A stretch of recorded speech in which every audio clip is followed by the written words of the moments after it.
Okay, why it's so hard to talk about our emotions, part 5. This one is a little bit longer because there is so much to go into. And so we're almost at the end, but part 5 is because our negative emotions bring a lot of negative physical experiences with it.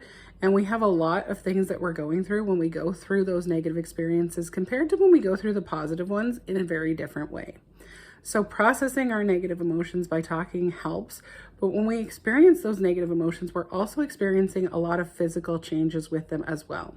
Sometimes more so than with the positive ones, and in more of a wide variety of ways. So when we get angry, our muscles tense up. When we get fearful, we freeze. We get nauseous, we get dizzy, we get scared, we cry, we do all kinds of things when negative emotions come up. And it affects us on so many different levels. So sometimes while we're going through the experience and the physical experience, it's hard for us to talk about what we're going through because we're going through so much at one time. And so clearly expressing your emotions and verbalizing what's happening when you're going through a physical experience at the same time, that is very challenging, makes it hard to talk about the emotions, and it makes it hard to process them because, again, it's more overwhelming in very different ways than it is when we go through a positive experience. When we're happy, and although overjoy is on the list of negative emotions because it can get to the physical overwhelming state, usually our positive emotions are a whole lot easier to deal with. And the physical sensations and the feelings and the shifts that come with them are a lot easier to process and manage as well.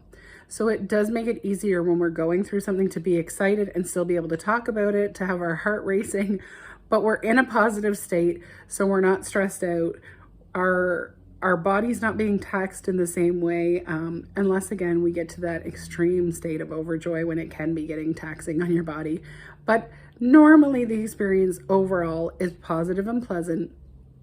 And so it's definitely easier to talk and express our way through them.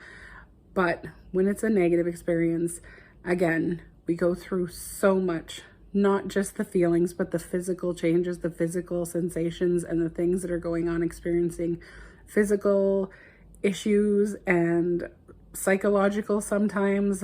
All of our energy is tied and all of our health is tied together, physically, mentally, emotionally, energetically, psychologically.